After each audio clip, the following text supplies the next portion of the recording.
자, 오늘은 사도행전 27장 20절에서 22절까지의 말씀을 가지고 광풍을 물리치는 기도라는 제목의 하나님 말씀 증거하겠습니다. 자, 얼마 전 세계적으로 꿀벌이 사라지고 있다라는 다큐멘터리를 정말 집중해서 봤습니다. 왜냐하면 꿀벌은 꽃이 열매 맺게끔 하는 굉장히 중요한 매개체입니다. 꿀벌이 사라지면은 식물은 열매를 맺지 못하게 됩니다.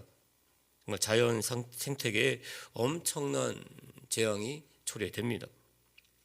왜 꿀벌이 사라지고 있는가? 꿀벌이 사라지는 이유는 과연 무엇인가? 정말 관심을 받고 봤습니다. 무분별한 농약의 살포, 대기 오염에 따른 이상기후 등등 여러 가지의 이유가 있습니다. 근데 결론은 꿀벌이 돌아갈 집을 찾지 못하고 호응에서 헤매다 죽기 때문이라고 합니다. 꿀벌에게는 태양을 기준 삼아서 지표 삼아서 집으로 돌아가는 귀소 본능이 있는데 이 귀소 본능이 고장나서 집을 못 찾고 헤매다 결국 지쳐 죽게 된다는 것입니다. 아무리 꿀을 많이 땄어도 돌아갈 집을 잃어버린 꿀벌은 호공에서 헤매다가 결국 길바닥에 떨어져 죽을 수밖에 없다는 것. 이것은 오늘 현대를 살아가는 우리의 모습을 보여주는 하나의 상징이 아닌가 하는 생각을 갖게 됐습니다. 많은 현대인들이 지금 세상이라는 바다에서 성공을 위해서 열심히 꿀을 따고 있어요. 살아가고 있지만 정작 내가 어디서 와서 어디로 돌아가는지는 정확히 알지 못하고 있기 때문입니다. 우리 영혼의 귀소 본능을 상실한 채 살아가고 있지는 않는가 하는 생각을 했기 때문입니다. 우리 인생에도 정말 무분별한 물질 만능주의 그리고 성공에 대한 집착 이런 것으로 말미암아 진정한 행복이 오염될 때가 있습니다. 또 삶에 지쳐서 헤매는 삶을 살 때가 있다는 것입니다. 또한 오늘 본문 말씀에 나오는 이 유라굴라, 광풍이 불어 닥칠 때도 있습니다. 방향 감각을 잃어버리고 세상의 바다에 빠져서 허우적거릴 때가 있다는 것입니다. 11조 기도 가운데 말씀을 드렸습니다. 이 철학자 파스칼이 했던 말, 우리 사람에게는 하나님이 채워주시기 전에는 절대로 만족할 수 없는 절대 공간이 있다. 이 말을 생각하는 가운데 성 어거스틴의 말이 떠올랐어요. 똑같은 고백을 했습니다. 우리 인간은 하나님의 항구에 도착할 때까지는 결코 평안할 수 없다. 우리 인간은 하나님의 항구에 도착할 때까지는 결코 평안할 수 없다. 우리의 인생을 바다를 향하는 배와 같다고 고백을 했습니다. 이것은 배는 순풍을 맞으며 평온한 항해를 할 때도 있어요. 하지만 때로는 비바람 가운데 폭풍우 가운데 흔들리며 항해할 때도 있다는 것입니다. 배가 항구에 들어가야만 온전한 평온을 누릴 수 있듯이 마찬가지입니다. 우리 인생도 우리의 본향, 하나님의 나라, 천국, 하나님의 품에 들어가야만 비로소 온전한 평화를 누리게 된다는 말입니다.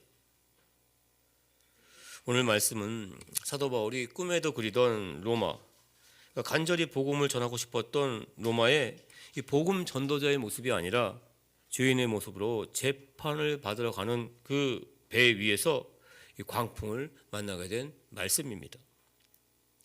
유라굴로는 우리나라 말로 미친 듯이 부는 바람, 광풍을 뜻합니다. 사실 인생의 바다 가운데 이 광풍을 만나게 되면 우리 사람의 힘으로 어찌할 수 있는 방법은 하나도 없습니다. 그저 그 광풍이 빨리 그치기만을 기다려야만 합니다. 그런데 우리 기독교인들, 우리 하나님의 백성들은 할 수 있는 일이 딱 하나 있어요.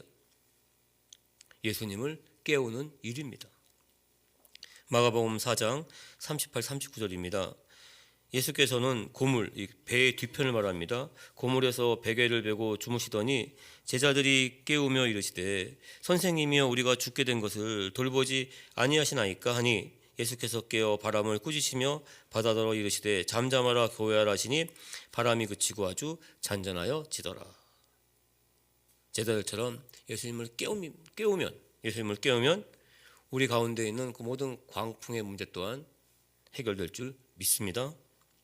그런데 좀 더 살펴보면 40절 보시면 이에 제자들에게 이르시되 어찌하여 이렇게 무서워하느냐 너희가 어찌 믿음이 없느냐 하시니, 바다를 잠잠케 하신 예수님은 제자들을 꾸짖습니다.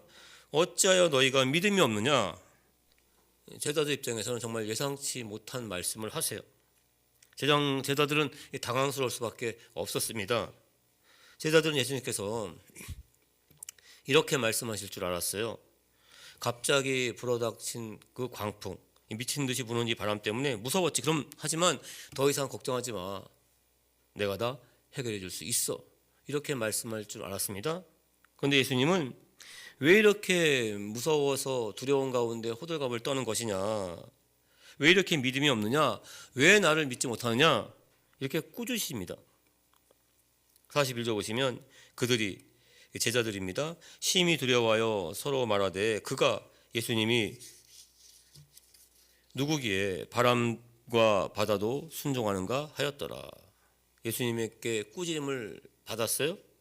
꾸짖음을 받은 이 제자들, 아직도 예수님이 누구인지 제대로 알지 못하고 있다는 말씀이에요. 그런데 이 제자들의 모습이 바로 우리의 모습일 수 있다는 것입니다. 우리도 예수님이 누구인지 제대로 모를 때가 많이 있어요. 알고 있더라도 광풍, 정말 미친 듯이 발아오는 문제의 바람 앞에 놓이게 되면 예수님이 누구인지를 순간 잊어버릴 때가 있다는 것입니다. 그리고 더욱더 중요한 것은 제자들은 지금 예수님과 함께 배를 타고 갈릴리 바다를 건너고 있습니다. 예수님과 함께 했어요. 그럼에도 불구하고 광풍은 불어왔다는 것입니다. 즉, 내가 예수님과 함께 있을지라도, 예수님의 말씀을 따를지라도 문제의 광풍, 고난의 파도는 우리 가운데 밀려올 수 있다는 말씀입니다. 오늘 본 말씀에 사도 바울이 그랬습니다. 십자가의 복음을 전하다 감옥에 갇혔어요. 지금은 재판을 받으러 로마로 가는 중입니다. 그런데 또 광풍을 만나게 됩니다. 하지만 이 사도 바울은 이 광풍의 문제를 정말 은혜롭게 해결을 합니다. 오늘 본 말씀을 가지고 이 미친 듯이 불어오는 이 광풍의 문제를 은혜롭게 해결한 이 사도 바울에 대해서 살펴보는 시간을 갖겠습니다. 첫 번째, 사도 바울은 하나님의 말씀만 바라보며 기도를 했습니다. 사도행전 27장 9절에서 11절 말씀입니다. 여러 날이 걸려 금식하는 절기가 이미 지났으므로 항해하기가 위태한지라. 바울이 그들을 권하여 말하되 여러분이여, 내가 보니 이번 항해가 화물과 배만 아니라 우리 생명에도 타격과 많은 손해를 끼치리라 하되 백부장이 선장과 선주의 말을 바울의 말보다 더 믿더라. 사도 바울은 기도했습니다. 기도하는 가운데 지금 바다를 항해하게 되면 화물, 이 짐뿐만이 아니라 이 배뿐만이 아니라 우리의 생명도 위험하다고 이렇게 말을 합니다. 그런데 이 로마 군인 백부장은 선장과 선주의 말을 믿습니다. 항해를 시작했어요. 근데 그럴 수밖에 없죠. 사실은 어찌됐든 간에 이 바울은 죄인의 신분입니다. 하지만 선장과 선주는 말 그대로 항해에 있어서는 전문가이기 때문입니다. 그런데 14, 15절 보시면 얼마 안 돼요. 섬 가운데로부터 유라굴로라는 광풍이 크게 일어나니 배가 밀려 바람을 맞춰갈 수가 없어 가는 대로 두고 쫓아가다가 광풍을 만납니다. 그렇습니다. 우리 사람은 자신에게 있는 전문적인 지식 그리고 경험, 그 지혜를 가지고 할 수 있다고 생각을 해요. 하지만 정말 예상치 못한 광풍을 만나게 되면 속수무책이 된다는 것입니다. 아무 일도 할 수가 없게 됩니다. 그런데 이러한 광풍은 우리 삶의 자리 가운데 끊임없이 불어오고 있다는 것이 문제인 것입니다. 우크라이나 전쟁, 이 광풍은 벌써 5년째 계속되고 있어요. 또한 이제는 사라진 줄만 알았던 코로나19의 광풍, 이 광풍에 이어서 치사율이 75%에 이르는, 그러니까 4명 중 3명이 죽습니다. 이 니파 바이러스의 광풍이 지금 일어나고 있다고 말하고 있습니다. 그리고 뭐니 해도 우리 피부에 가장 와 닿는 광풍은 부동산의 광풍입니다. 정부에서는 지금 현재 이 부동산의 광풍을 잡으려고 이 고위 지도자, 고위 공직자가 소유가 있는 다주택, 여러 주택을 갖고 있게 되면 불이익을 주겠다는 선언을 했어요. 하지만 그렇다고 해서 그 광풍 사라질지는 정말 미지수입니다. 그래서 우리 일반 서민들에게 있어서 내 집 마련은 어찌 보면 정말 미친 생각으로 치부받고 있기도 합니다. 또한 이 금값 미친 듯이 올라가고 있고, 또한 그 AI로 말미암아 SSD 하드디스크 3배나 올랐어요. 1년 사이에 3배가 올랐습니다. 그런데 기독교 역사상 가장 심한 박해와 핍박의 광풍이 불었던 때가 있습니다. 바로 초대교회입니다. 예수님이 부활 승천하셨어요. 이 제자들은 예수님의 말씀에 따라서 복음을 전합니다. 그런데 그 예수님을 믿는 그 이유 하나만으로 감옥에 갇혀야만 했습니다. 그리고 당시 유대 지도자들에게 죽임을 당했습니다. 어찌할 방법이 없었어요.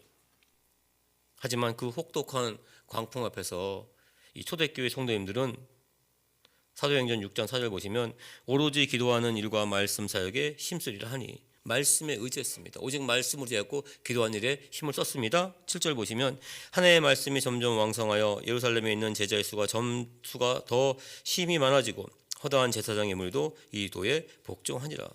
하나님의 말씀이 더욱더 왕성해졌습니다. 제자들의 수, 성도의 수가 점점 더 많아졌어요. 이것은 물론이거니와 종교 지도자, 이 제사장들도 십자가의 도, 예수의 말씀을 믿고 따르는 정말 기적 같은 일이 생겨났다는 것입니다. 하나님의 말씀은 어제나 오늘이나 영원토록 동행할 줄 믿습니다. 우리 삶의 자리 가운데 이 유라굴라, 이 광풍은 언제든지 불어 닥칠 수가 있어요. 하지만 말씀과 기도가 있으면, 이 말씀과 기도가 있는 이 예배야말로 가장 안전한 하나님의 포구인 줄 믿습니다. 또한 이 예배의 자리, 기도의 자리를 하나님께서는, 이 예배의 자리, 이 기도의 자리를 하나님께서는 반드시 사명의 자리로 연결시켜 주시고, 우리의 사명의 자리를 반드시 은혜의 자리, 축복의 자리로 연결시킬 줄 믿습니다. 두 번째, 사도 바울은 그래서 사명만 바라봤습니다. 20절 보시면 여러 날 동안 해도 별도 보이지 아니하고 큰 풍랑이 그대로 있음에 구원의 여망마저 없어졌더라. 배를 타고 있는 모든 사람들은 여러 날 동안 해와 달 보지 못했어요. 먹장구름 가운데, 바다 가운데 휘몰아치는 광풍만 보고 있었습니다. 구원의 여망마저 잃어버렸다고 말씀하고 있어요. 여기서 왜 구원의 여망이라 했을까요? 이 여망에서 여자는 여론 여자입니다. 모두 여자예요. 그러니까 모두가 모든 사람이 살아날 소망을 포기했다는 말씀이에요. 그런데 오직 한 사람, 사도 바울만큼은 이 광풍 가운데 흔들리는 그 배 위에서 굳게 서서 외칩니다.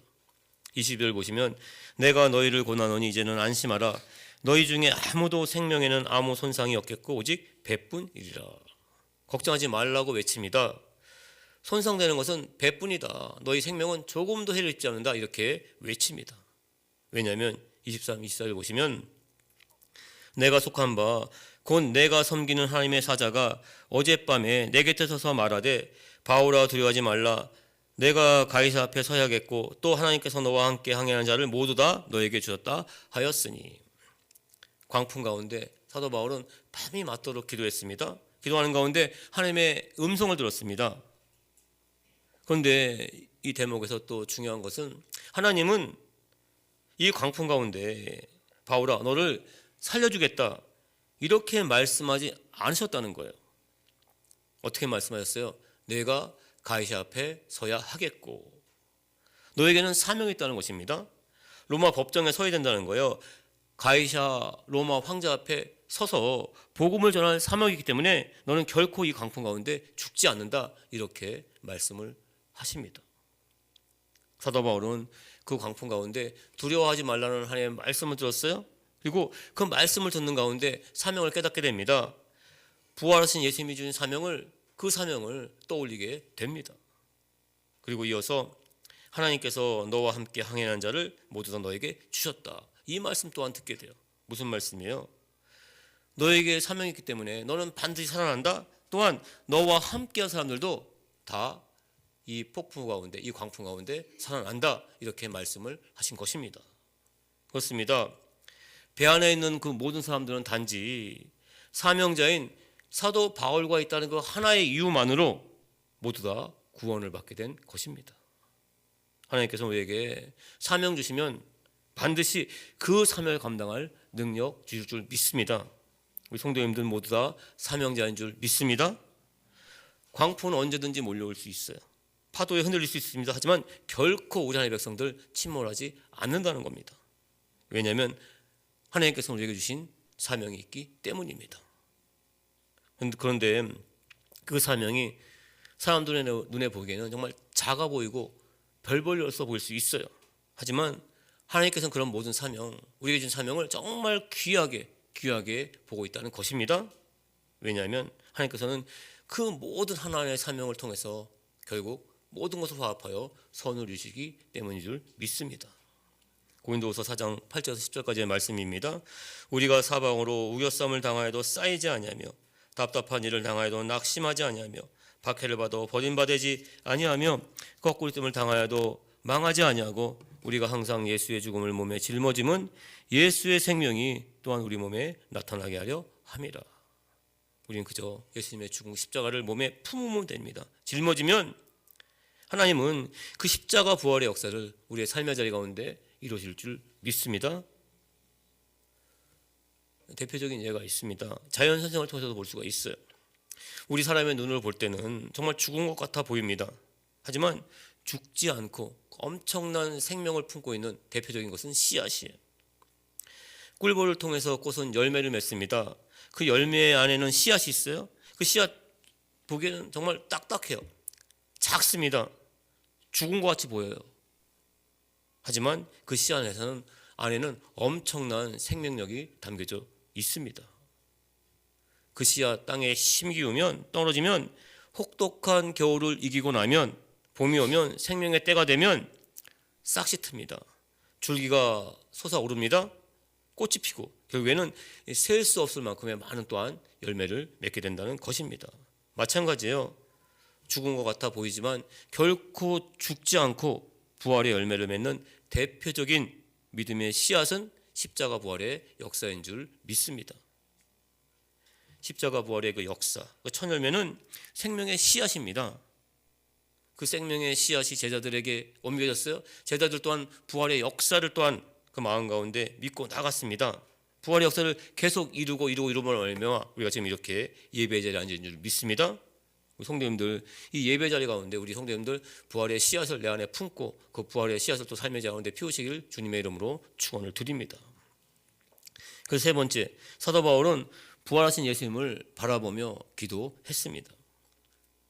사도 바울은 부활하신 예수님, 부활의 첫 열매가 되신 예수님을 직접 만났어요. 예수님의 말씀을 들은 자가 바로 사도 바울입니다. 사도행전 9장 5절 6절입니다. 대답하되 주여 누구시니까? 이르시되 나는 네가 박해하는 예수라. 너는 일어나 시내로 들어가라. 너에게 행할 것을 너에게 이를 자가 있느니라 하시니라. 기독교인들 감옥에 잡아 가두기 위해서 길을 가던 사울, 이때는 사울입니다. 사울 앞에 예수님이 나타나셨습니다. 부활하신 예수님이 나타나셨어요. 너무나 그 엄청난 빛 가운데 나타난 예수님을 본 이 사울, 그만 쓰러집니다. 말씀하세요. 사울아, 너는 일어나 시내로 들어가라. 너에게 해야 할 것을 너에게 말할 자가 기다리고 있다. 이렇게 말씀을 하세요. 이 사울은 자신을 기다리고 있던 아나니아라는 사람을 만납니다. 이 아나니아는 사울에게 자신이 들은 바 예수님의 말씀을 그대로 전합니다. 15절 말씀입니다. 주께서 이르시되 가라. 이 사람은 내 이름을 이방인들과 임금들과 이스라엘 자손에게 전하기 위하여 택한 나의 그릇이라. 전하는 거예요. 그대로. 이 사울, 나중에는 사도 바울이지만 되지만 이 사울은 나의 택한 그릇이라는 거예요. 이 사명자라고 아나니아는 전합니다. 이때부터 복음의 핍박자여 박해됐던 사울은, 정말 죽이는 역할을 감당했던 사울은 십자가의 부활의 열매를 전하는, 생명을 살리는 사도 바울로 거듭나게 됩니다. 그리고 그때부터 지금까지 사도 바울은 그 살리는, 구원의 역사를 이루는 복음 전도의 사명을 계속해서 감당해오고 있었어요. 그렇기 때문에 지금 이 광풍으로 곧 침몰할 것 같은 이 상황 가운데 있어서도 이 사도 바울은 담대히 안심하라고 외칠 수가 있었던 것입니다. 오늘 본 말씀 사도행전 27장 25절 26절 말씀입니다. 그러므로 여러분이여 안심하라.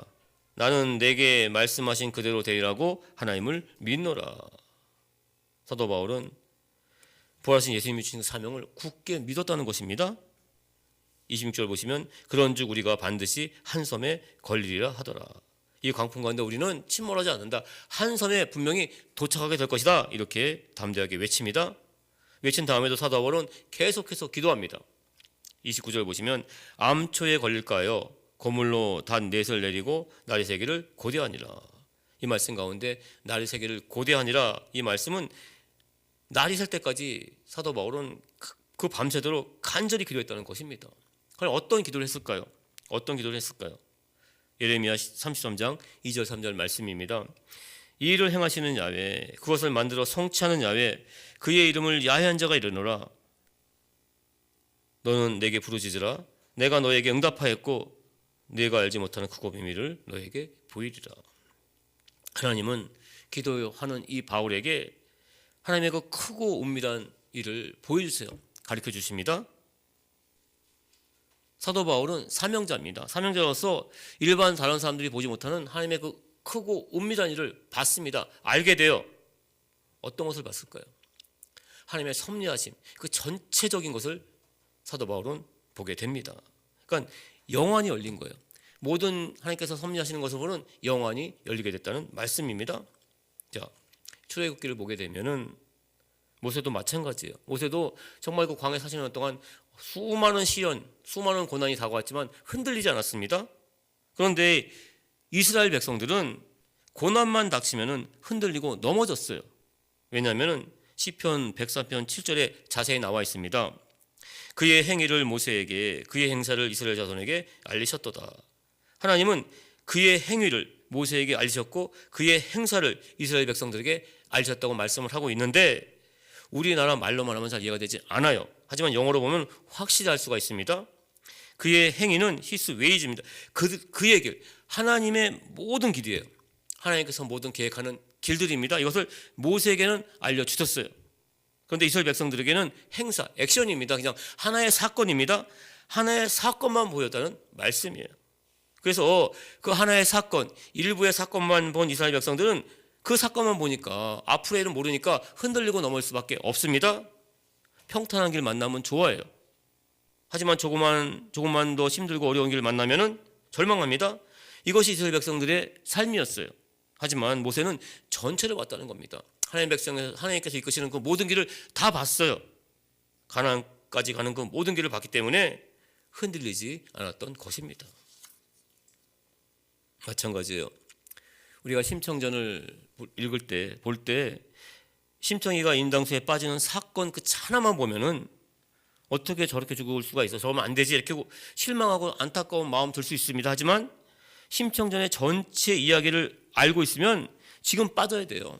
그래야 용왕과 결혼합니다. 그래야 아버지 신봉사가 눈을 뜨게 됩니다. 실망하기도 안타까워도 절대 않습니다. 지금 빠져야 됩니다.